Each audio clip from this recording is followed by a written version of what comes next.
And I think we are live. Let me start the countdown.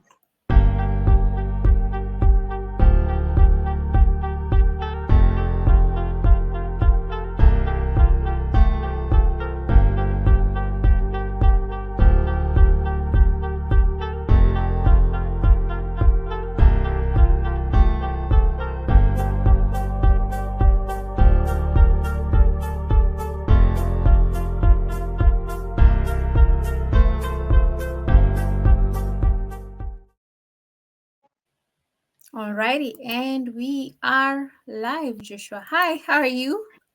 Very well. Good evening. Evening. Thank you so much for making the time to join us. And thank you to the You're audience. most welcome. Thank you. Joshua and I are sorry. We are very sorry. We know we are a few minutes late.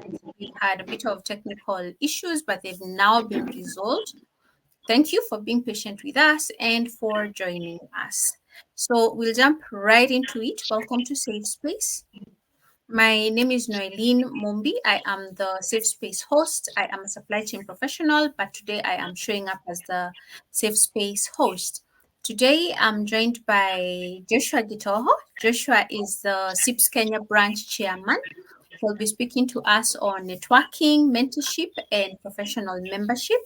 So, to introduce you to who Joshua Gitoho is, Joshua Gitoho is a seasoned professional with over 10 years of experience in procurement and supply chain management.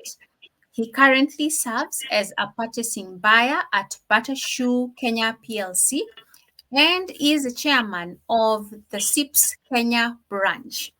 Joshua holds a Bachelor of Commerce degree in Procurement and Supply Chain Management from the University of Nairobi and holds a professional diploma in Procurement and Supply Chain, CIPS Level 6, from the Chartered Institute of Procurement and Supply, UK. His expertise includes local and global sourcing, negotiation, contract administration, and stakeholder management. He is passionate about networking, mentorship, and leadership. Joshua is dedicated to fostering professional growth and development within the industry. That is Joshua Gitoho. Karibu sana, Joshua. Thank you. Thank you for the introduction. It's a Thank, pleasure. Good morning, good afternoon, good evening from where you're joining us from. Glad to be with you. thank you. Thank you so much. So, Joshua, I know you sent the presentation through earlier. So, do you want me to I start with this? I share the presentation. Yeah, sure. All right. Okay. I think we have an echo from your end or my end because I can hear myself. Okay, it could be from my end, but it's not, I can't hear it on my end. All right. Yeah. Okay. All right. Then we jump Yeah. right on to it. All Over to right. you. Thank you. Thank you so much, Noeline. Once again, good morning, good afternoon, good evening from wherever you're joining us from.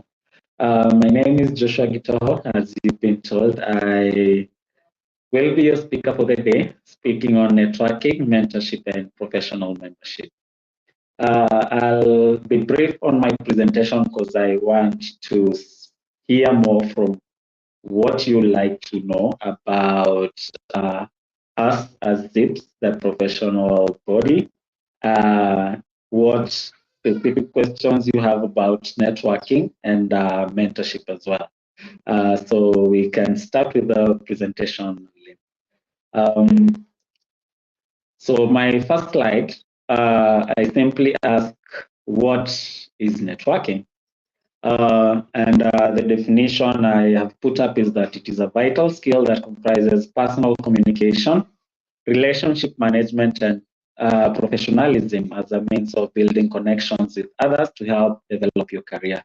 So I've actually really focused on the professional bit of it, but as we know, it can extend to business, and that's why we have these business networks. And basically, in a nutshell, I can say your network is your network, and wherever you want to scale up be it in terms of your profession, your career, your business. The networks that you have are really key. So we shall delve in more into that. I'll answer the questions based on the specific questions that you asked regarding networking. But in a nutshell, that is, I want you to have an overview of what we mean when we talk of networking. When we move on to mentorship, um, the Merriam-Webster dictionary defines mentoring as definitely a mentor as a trusted counselor or a guide, and it can also mean a tutor or a coach. So if I say I have a mentor, I basically mean that I have someone who's holding my hand and basically showing me direction. That is basically by a guide. It means that. A tutor or a coach, it could be someone who has expertise in something that I am interested in knowing. So in your various career spaces, you need to identify people who you consider have more wealth of experience and knowledge in your area of field. You could, if you're in a workspace, you could job shadow them and get to learn from them. So that's why tutoring and coaching comes in. So there are various aspects to it that we can address when we talk of mentorship. When we move on to professional membership, well, for those practicing in Kenya, I have based my bias on CIPS because, of course, I do serve as the chairperson. But those who practice in Kenya are aware that for you to be a member of good standing, we have the Kenya Institute of Supplies Management. I personally am a member. So you need to be a member and get the practicing license for you to practice. My presentation solely focuses on CIPS, and that is because I also double up as the chairperson of CIPS Kenya branch. So I'll introduce you to CIPS, which is the Chartered Institute of Procurement and Supply. It's a global professional body for procurement and supply chain professionals. It was founded in 1932. So my next slide just has an overview of the benefits that accrue to you when you join us as a member. So the first one is expertise and intelligence. So as a member of CIPS, you have access to a wealth of resources. Uh, we do have the CIPS Knowledge and Intelligence Hub that you'll get access to if you remember. So through the Knowledge and Intelligence Hub, you get access to a wealth of resources. So be any topic that you will think of, category management, stakeholder management, name them. You can get very many resources on the website that is accessible to members only for free that you could refer to and build your knowledge and expertise on such areas. Contract management, like you could name them, logistics management. We have everything you will need in the Knowledge and Intelligence Hub. Support and guidance. Once you're a member of CIPS, they like country specific. We have branches like the CIPS Kenya branch where I sit. So how we come in terms of support and guidance, we'll actually, if in case you're a new student wanting to pursue the CIPS certifications, the branch is actually always open. You can reach out to us. We'll assist you in how you can go about enrolling as a new member.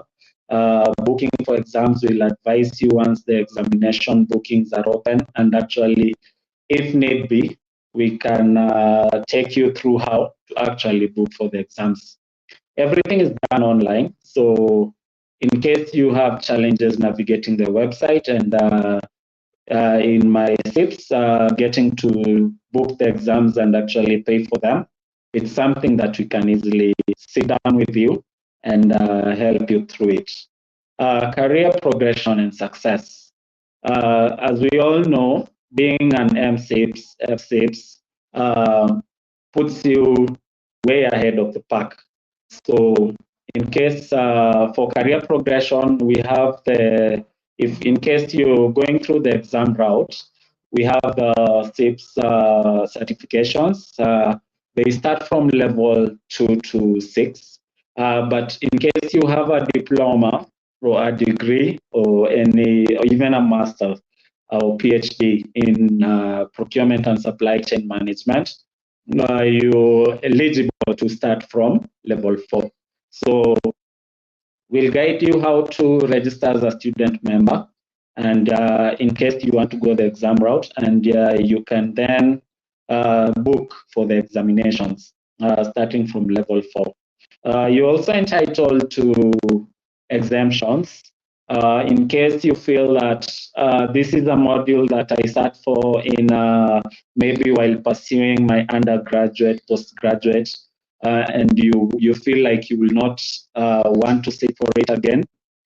There are avenues that you could apply for exemption, make the payment, and you'll actually be given that and sit for the remaining papers.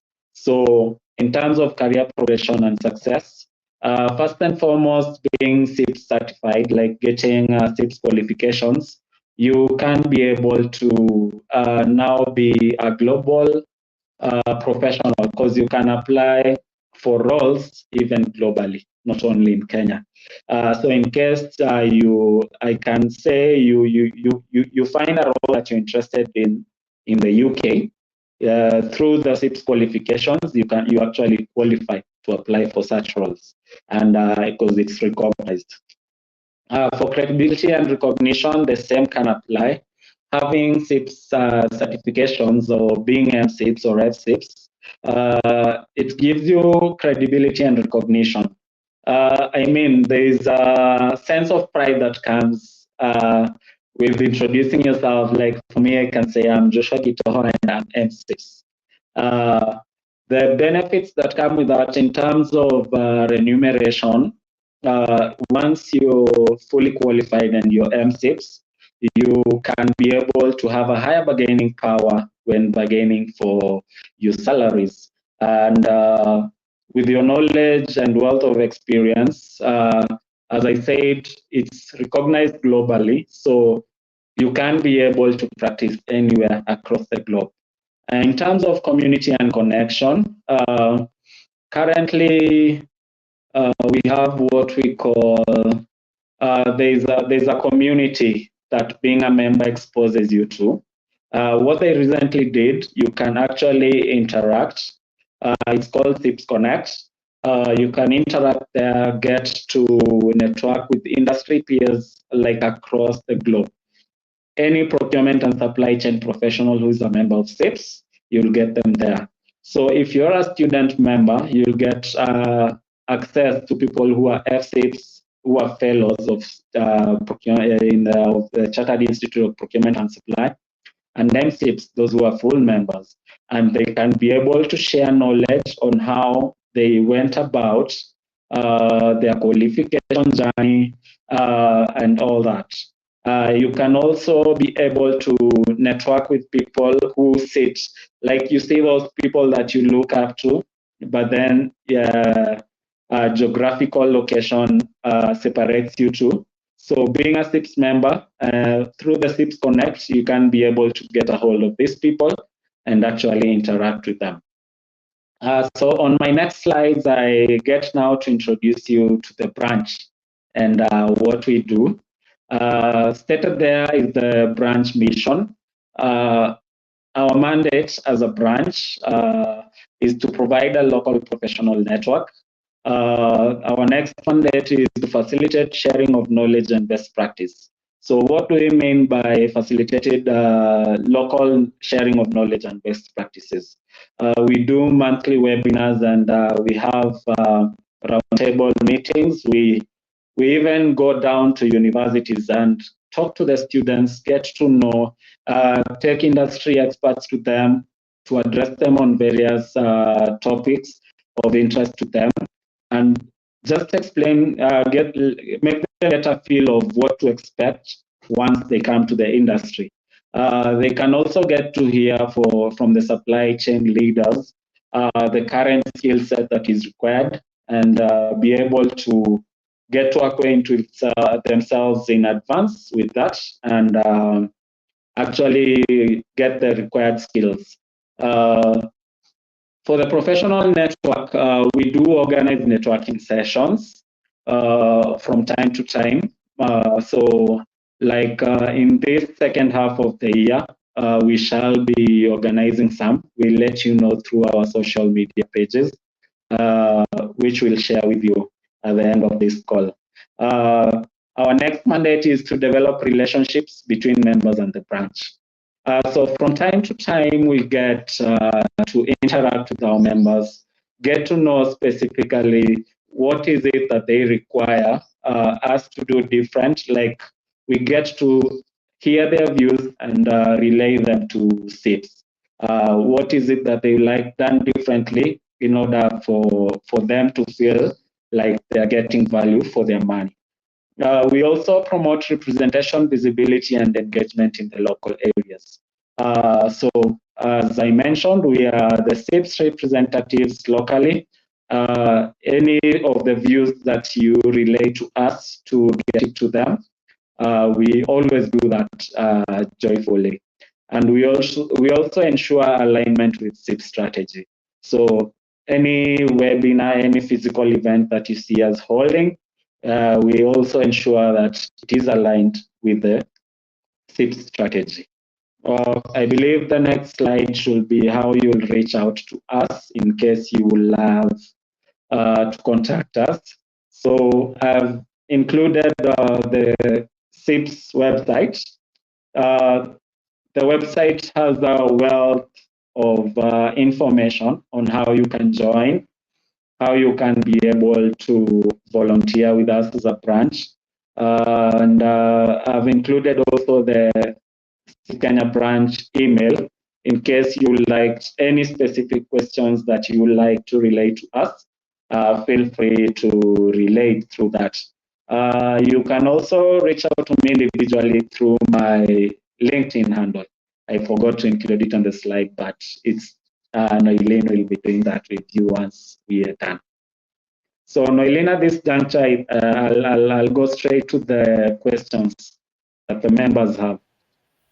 Okay, thank you. Thank you so much for sharing and the brief on CIPS Kenya and. Thank you. So I'll just jump straight into the questions, Joshua, because there's quite a number of them. And I'll just throw you into the deep end with the very first one. How do you get a mentor for CIPS certification journey? That's a very good question. For mentors for a certification journey, what worked for me and what I see people do at this point in time, we have various WhatsApp groups that people form. It could be level specific. The most that I've seen for Telegram channels and for WhatsApp groups, you will find that they will form the channels or groups based on the level that people are pursuing. So you'll find the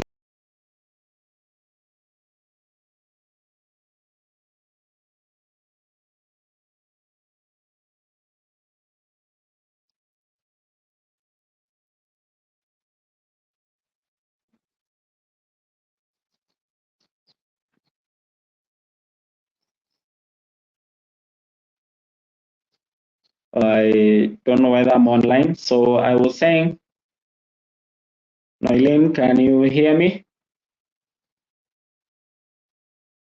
So I was saying we do have Telegram channels that are available.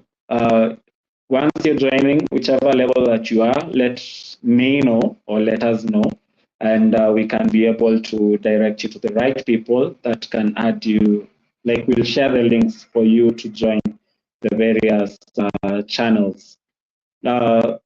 You can reach out to me via my LinkedIn handle. It's still Joshua Gitoho. I'll be sharing it on the chat, and Noeline will share it with you after we are done with the call. And I'll be glad to have you, like, reach out to me. I'll be able to link you to the groups that are specific, depending on which level you're in. Sorry, Noeline, I think I had dropped off at some point, but I believe I've exhausted that question. It's okay. I dropped off too. I was actually wondering, are we having another national blackout or what's going on? Because you dropped off and then I dropped off. I wasn't sure what was going on. Yeah, But it's thank okay. you. So I've said I'll share with you my LinkedIn page you to share with the team. Once they reach out to me, I can be able to share the channels and groups I'm in for the specific levels, so that they can be able to join and they can get help and get people who are pursuing the certifications in the levels they're in and get guidance on the same. Yeah. Alrighty. Thank you. Thank you for sharing that and for being willing to share your networks and the access that you have, which it's one of the things I'm hoping to build with Safe Space, that it's just a place where professionals can connect and share networks and grow capacity and capability building together. So thank you for You're sharing most that. welcome. Yes. Alrighty. The next one, so there's a question: are there any specific aspects of networking, mentorship, and professional membership you would like Joshua to address? And one of the questions that was asked was newbies journey. So will you be able to like walk us through what does the newbies journey look like? Well, that's an interesting journey question. I mean, rather. For a newbie journey, I'll start with mentorship. For mentorship, what I would like to point out that is very important, you can have many mentors at one point in time, depending on what you want. Because as I say, you can have a mentor in your career, you can have a mentor in case you have a business. So at a specific point in time, you can have mentors in different aspects of your life. So one important thing that I would like to point out is that the mentee actually drives the mentorship journey, because it is you that knows what you want from this relationship. As much as I may come in with the industry experience and the expertise and knowledge, I don't know what it is that you need from this mentorship relationship. So in case I come to you as a mentor, it's up to you to guide the step, like how fast you will grow and benefit from the mentorship is totally dependent on you. So for a newbie, I will advise, in case it's for a role. Now I'll be specific. In case it's at your job and it's a role you like you aspiring to work in. Like, say for me, I took quite some time before getting into the supply chain space. So what I used to do previously, I was in business development.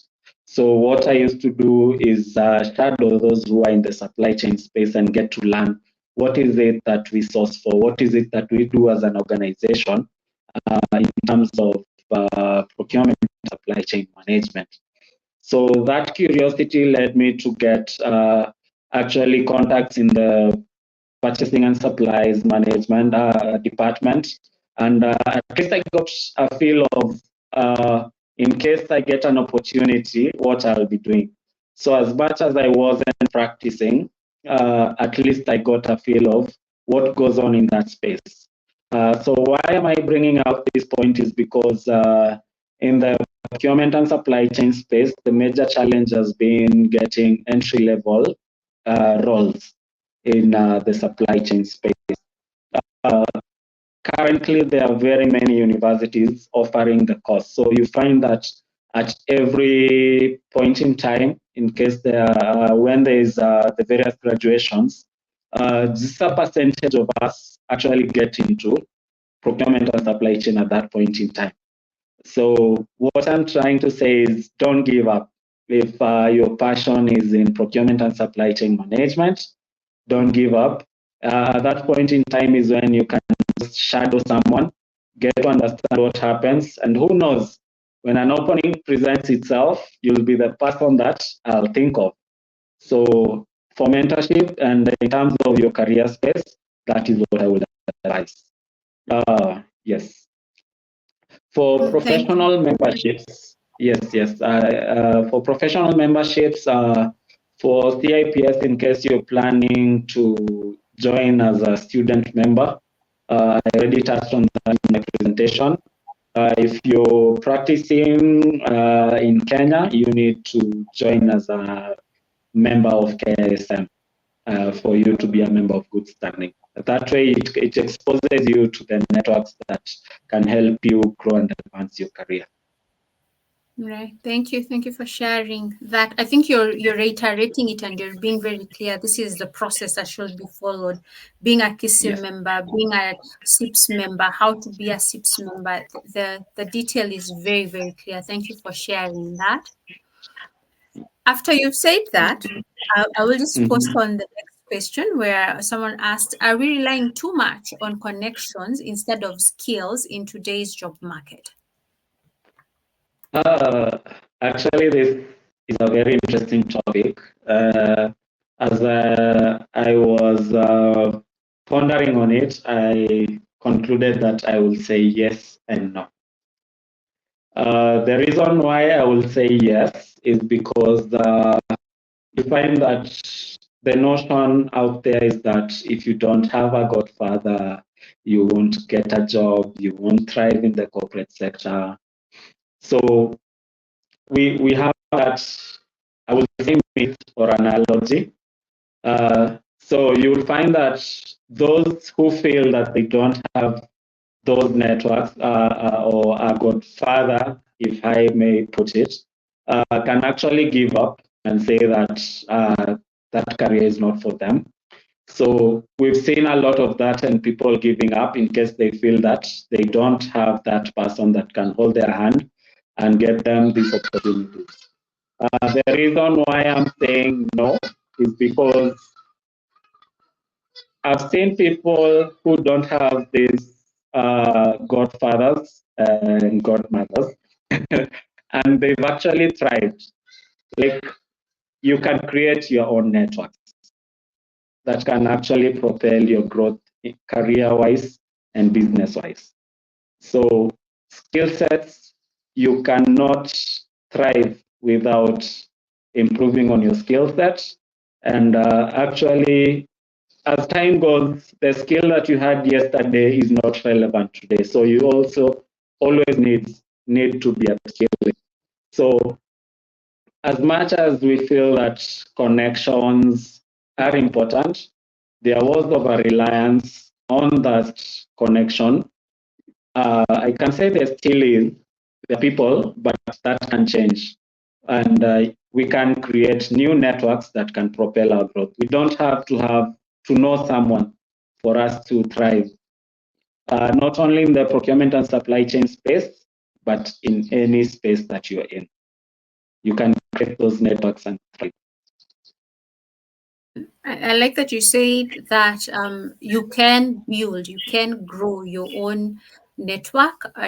Just adding on to this, there from Francine Parham in the book, please sit over there. I am always going to speak about this book when we are having discussions on networking and mentorship and sponsorship and allyship and advocacy.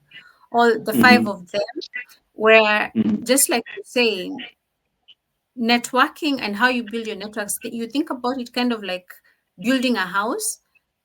The house will only shelter you after you have built it. So if you want your network to work for you, you start working on it way back. You build it, as you're saying, Joshua.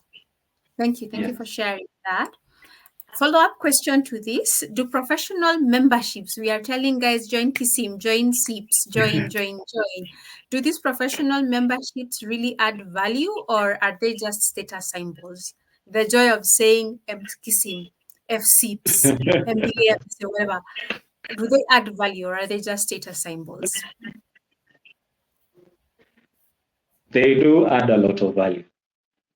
In as much as you will say there is the element of the status symbol, uh, the value that goes beyond what meets the eye is so much.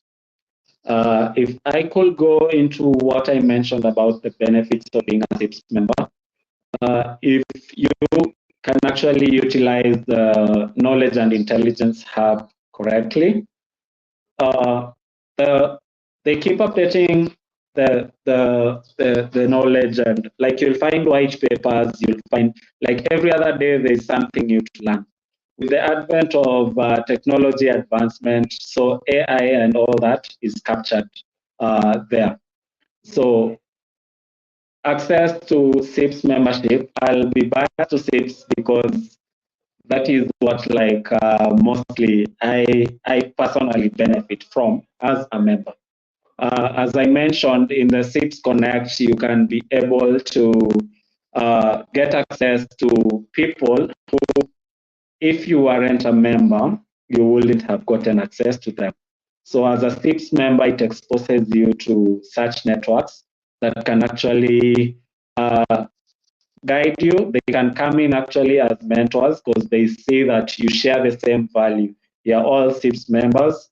And if you're in an organization whose policies aren't so clear, you can use the CIPS code of conduct in your practice.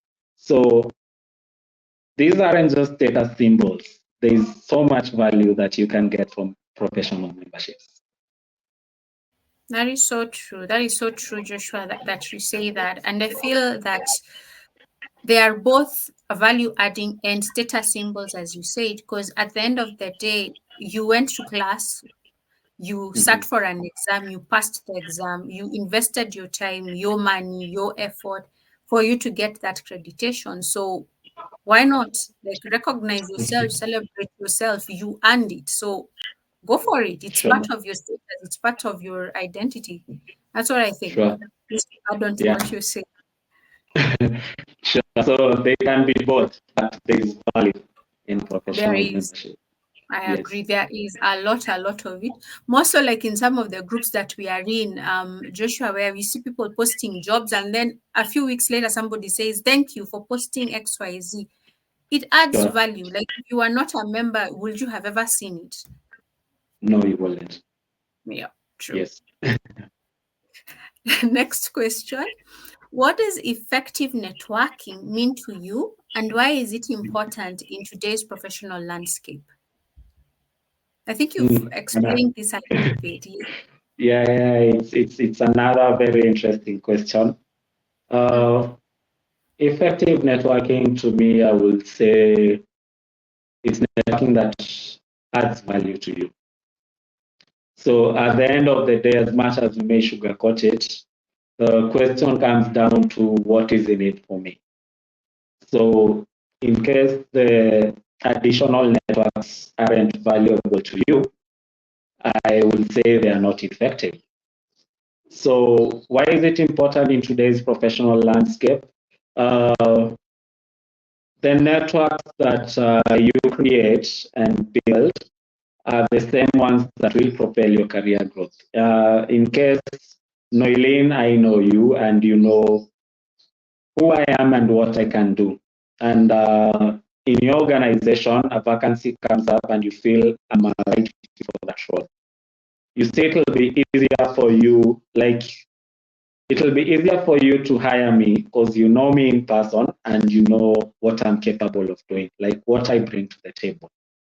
So networking makes it easier for you to even get to know these opportunities. The way you said, like if we weren't in such groups, we wouldn't even know such opportunities existed in the first place. So effective networking to me means that adds value to me. Like when I ask what is in it for me, I can actually see the value it adds to me as a person, as a professional. And in terms of professional landscape, it propels your professional growth. Alrighty, thank you. Thank you for sharing that. We move on to the next question. Um, so even as we move on to the next one, Joshua, and just seeing Yeah. guys asking what does it mean to you? Well, as you're speaking about asking yourself, does this professional network add value to me? I'm also thinking, and correct me if I'm wrong, because this is you're the speaker today. Just sense check me. I'm thinking Yes. about it from the point of if you want recommendations and you've been working with people in a network, you could get recommendations from your network. If you're looking for Mm. referees, you could get from your network. And something interesting that happened today in one of the groups that I am in within the network, one person was saying, I need feedback on XYZ area of supply chain. Does anybody know how to do this? And somebody else in Yes. the group was responding and saying, I actually do this in my place of work. Let's connect. And somebody else said, I actually just completed such an assessment, such a research work in my place of work. I can sort you out. So exactly what you're Yes. saying, does it add value? I think it's entirely Definitely. like Yeah, what kind of value? definitely. If I may talk about now, say you personally, I'm in the manufacturing sector. So Mm, if I find my peers who are in the same space, you will find that there are things that we saw that are common. So the advantage of that is that if the policies of our organizations allow, we can get into consultant buying agreements and actually take advantage of the bulk purchases and secure better prices and actually have a higher bargaining power. In the peer groups, you'll find someone who does like once you're in such groups and such networks, you'll find that a problem that you have, someone else within your circle may have actually experienced such a challenge and resolved it and can mm, come in handy to help you solve. So I agree with you that that is value. it is, it is. Yes. Alrighty. Um, a funny thought, something I just thought about. Think about your networking groups the way you'd think of your group discussion groups in campus. Like you never know what one is going. Somebody somewhere has the solution, just like you're saying, Joshua. On to the next one.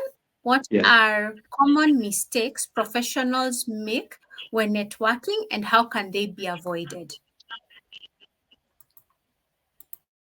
Common mistakes. I hadn't thought about that. But what comes to mind immediately is if you're networking, you go to these social circles and like once say you've come to a CIPS networking session and you're there, it's a networking session. Maybe you're not interacting with the team. Once you're like say hi, you focus on the wrong reasons.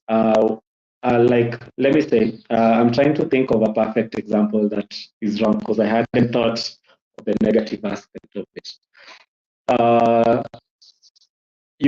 Nowadays, business cards are not a requirement, but it is important if you know you're going to a networking session for you to carry your business card. Even if you're not practicing, it could just show that you are a professional. And if you're actually job hunting, you could include that there and you could find someone who's looking and actually be interested in you.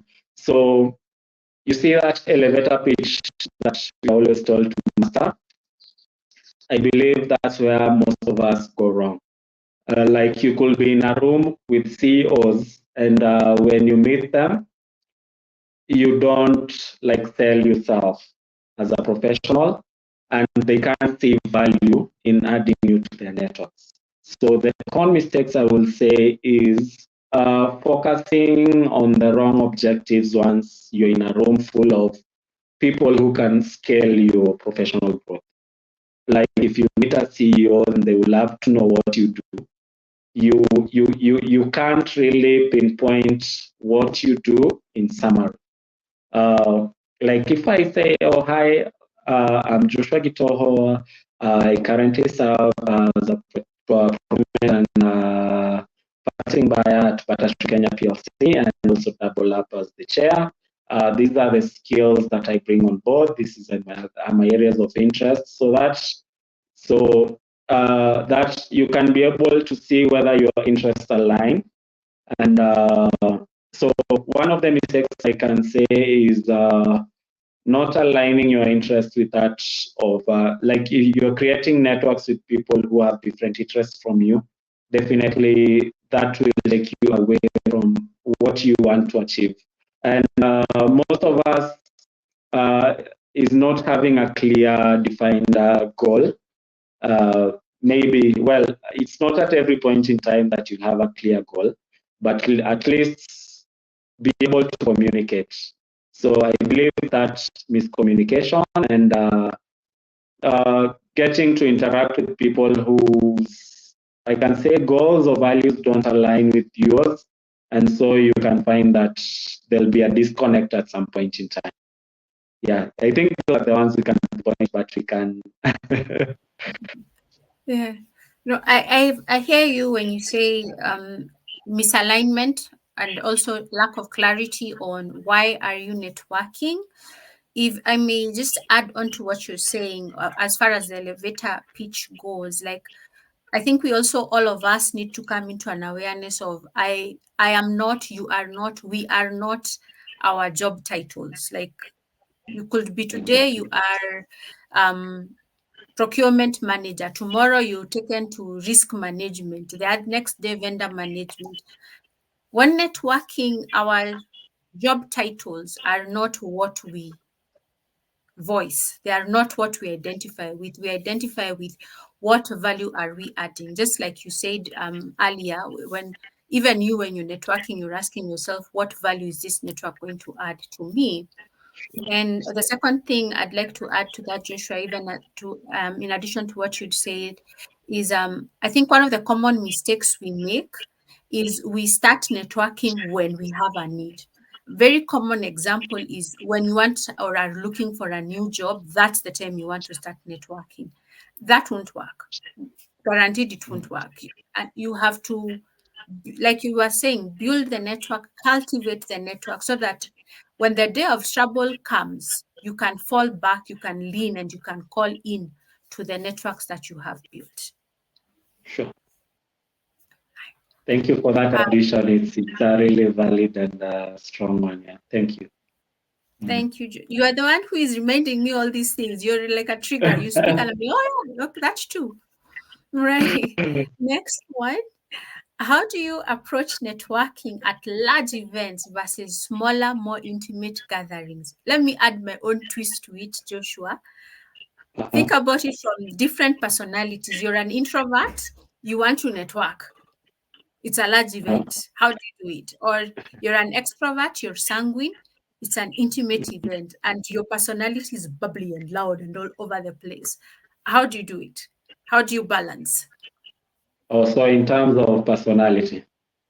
So if in the example of being an introvert, I think for you to be, networking is a skill. And for you to be a master at it, you actually need to move out of your comfort zone. So being there and saying that I'm an introvert, how do I make new friends? How do I create new networks? At that point in time, knowing that you're at a large event with a goal of networking, you just have to face your fears and throw that out of the window. So for large events, since there'll be many people, you need to identify. So for that, you need to narrow down to specific people who you feel you need to actually develop, create a rapport with, and actually get to network and get them to know them more and add them as part of your network. So The first one, if you're an introvert, you need to be ready to step out of your comfort zone. And if it's a large event, you need to narrow down to a few people that you can interact with at that point in time. Be open to say hi to as many people as you can, but for those in-depth conversations, there's definitely those people that you click with, and those are the right people to speak to.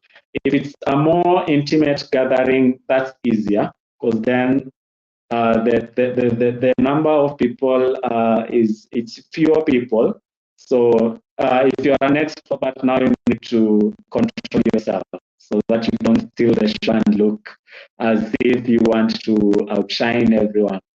So also make sure you accommodate. You see, the part about networking, you listen not to respond, but to understand and actually make the other person feel heard. And once you're responding, you've actually thought through it. So networking actually enhances your communication skills and also listening skills, because then you need to be listening to what other people are saying so that you respond and understand what they're actually communicating for you to be able to respond and create that rapport with them. So if it's a live event, narrow down to the few people that you like. Once you're going to these events, most of the time, if it's a large event, you will know who are attending. So do your research and get to narrow down on those few people. Like even if you don't get to talk to everybody else in the room, I have to make this and this and this person. If it's you and I in the room and someone says I have to talk to Noilin. So do your research and get to know who will be in the room and narrow down on a few people. In the event that it's the few people, if you're an extrovert, don't outshine those people, control yourself and listen more and talk less. Yes. So that's a good guide. If you're an introvert, the first event, talk to just one person, then go home. The next event, talk to two. The next three, building up. If you're an extrovert, dial down. If you usually talk to 20 people, talk to two. Self-motivate. All right. Yes. So Um, it's a two-way traffic. yes, yes. Oh, I skipped one. So you've told us to reach out to you on LinkedIn. That's a way of networking. So following up on that, how can professionals use LinkedIn effectively to build their networks? Oh, well, that's a very good question. Thanks to whoever asked it. LinkedIn is a very effective tool to build your network. So first and foremost, I would say look at your profile. What are you communicating? Make sure you do a brief of what you do. The photo that you use on these professional platforms should actually look professional. So always ensure professionality of the photos that you use.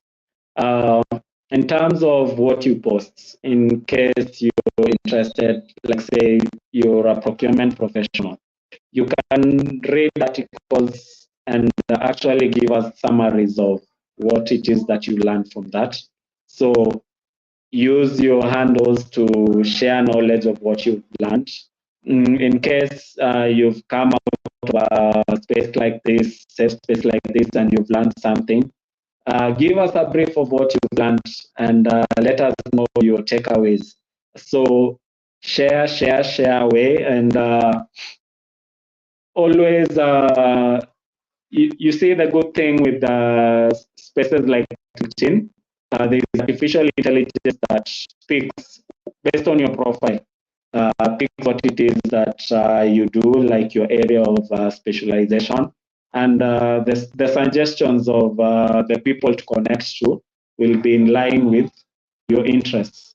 So based on what you watch in terms of the content that you consume on LinkedIn, the people that you follow, they'll share their networks with you. So the most important thing, look at your profile, ensure that it's up to date and it's as professional as possible. And ensure that if you're running a business, I can be able to see what you do.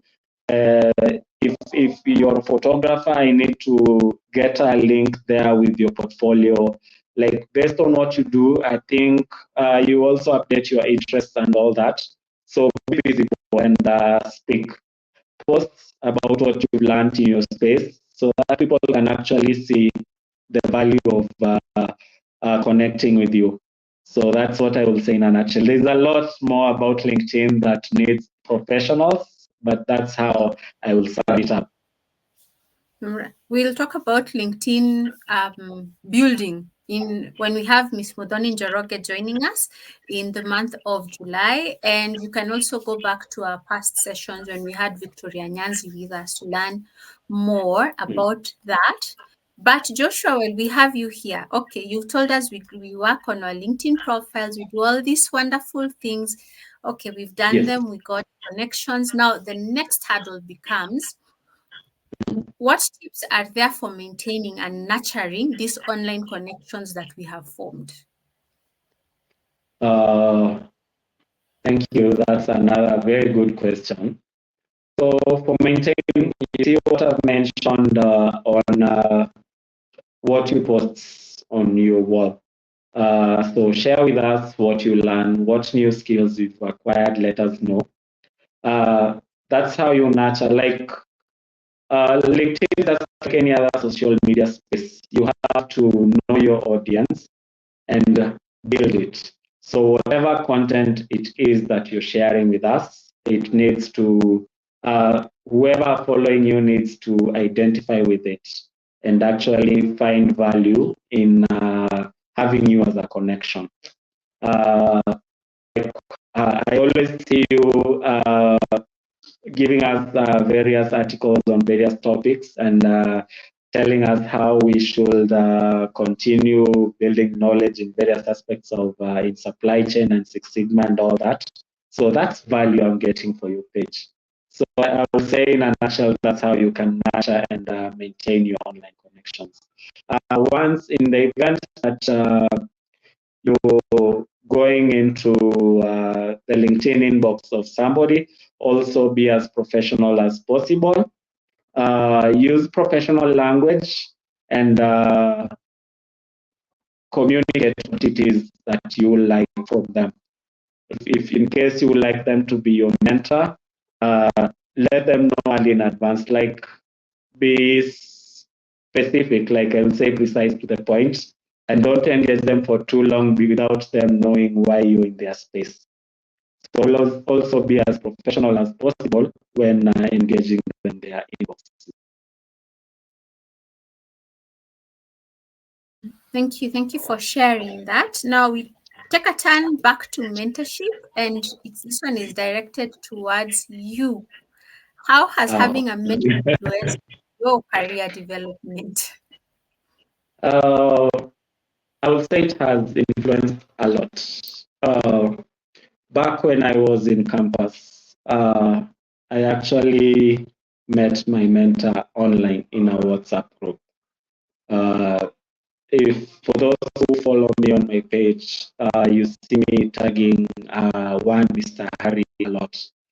He's my mentor. He's based in the UAE, and he's been very pivotal in shaping my career. I would attribute my journey to starting CIPS to him because he's the one, in campus, people who are doing finance, accounting, they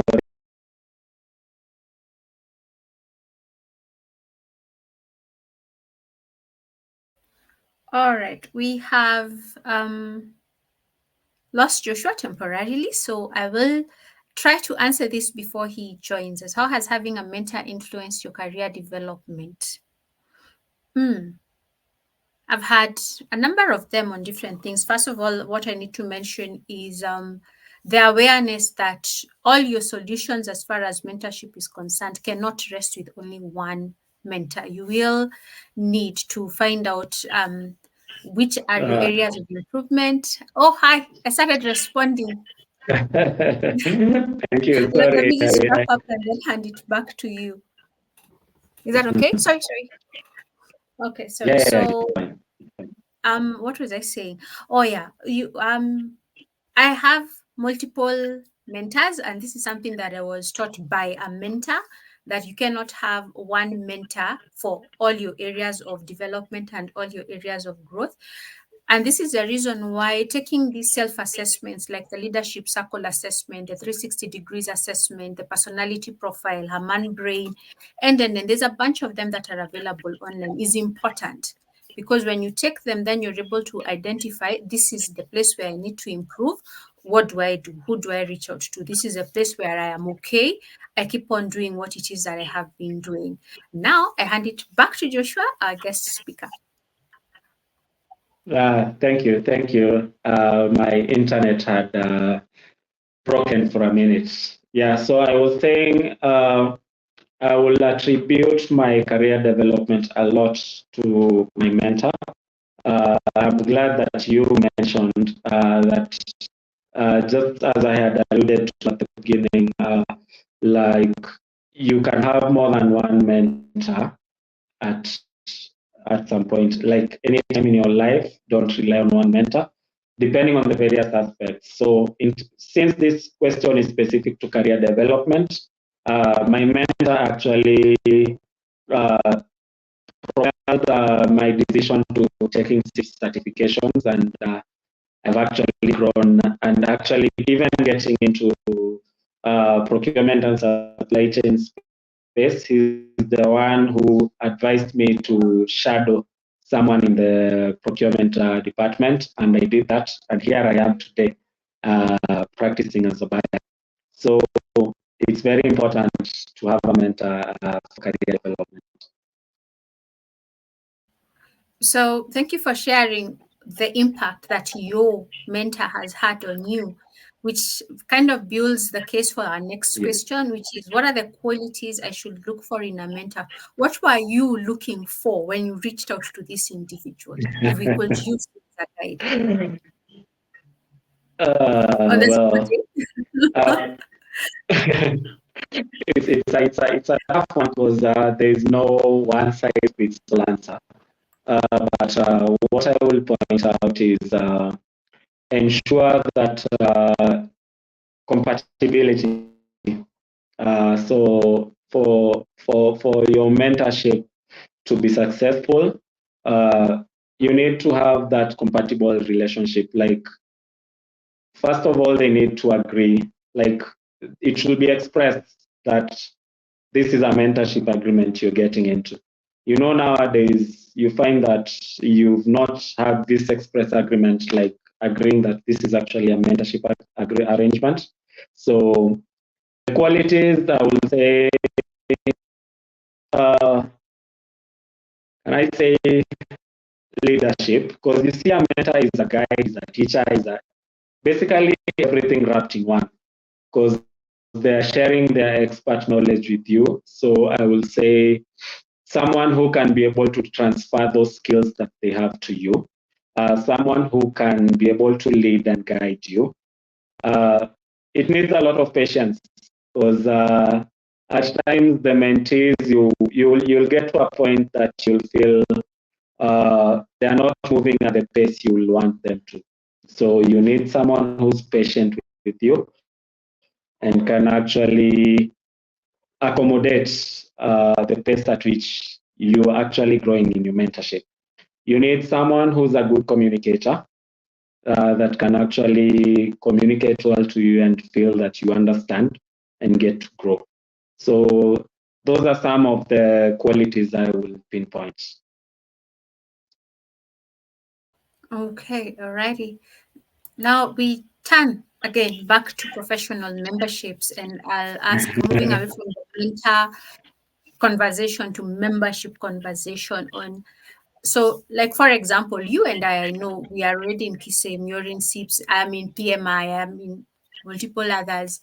So the question becomes, of Mhm. all these memberships, and a factor that most people are not mentioning, but I will mention it, is most of these memberships come at a cost, an annual fee. Some of them is in the tens of thousands, some are cheaper.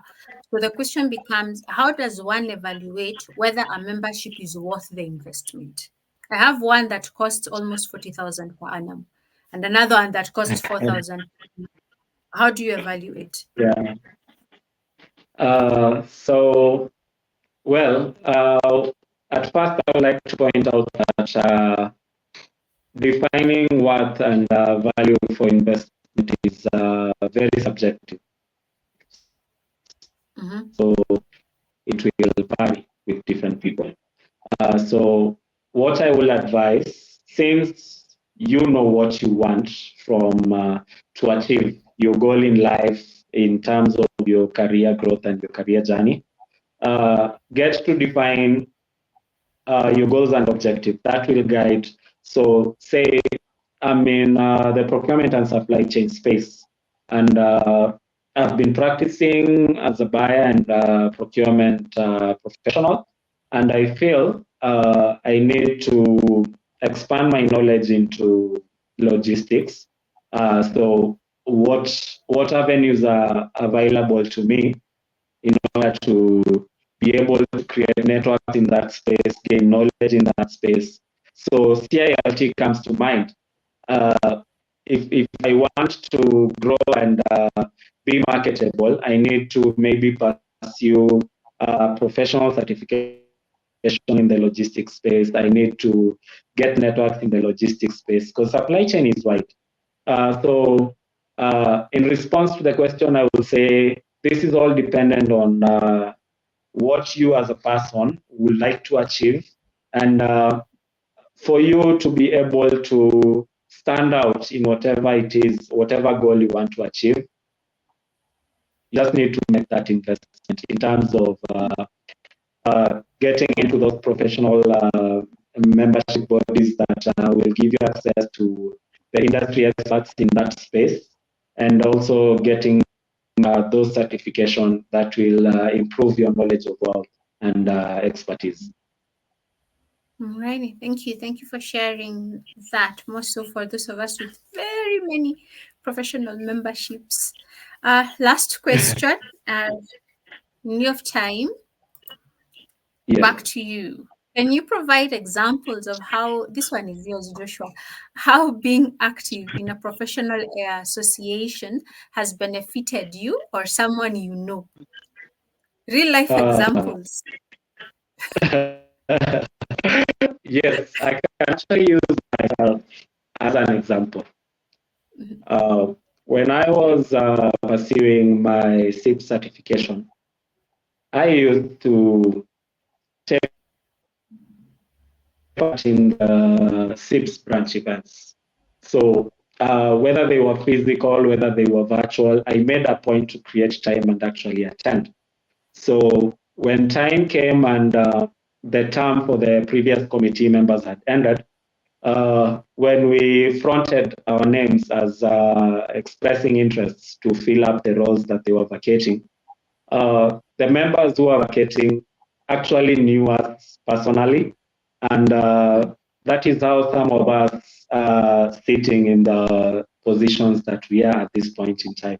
So being active in a professional association makes you visible, like you are a known figure or a person, and once you front your name for such positions, they can be able to actually vote for you because you come out as someone who's reliable and dependable, and you actually show up Yeah. whenever required. So that has been really helpful for me in terms of being able to actually get to a point that I now serve as the chair. It's because of attending such sessions and actually being visible and being known in those circles. Mm.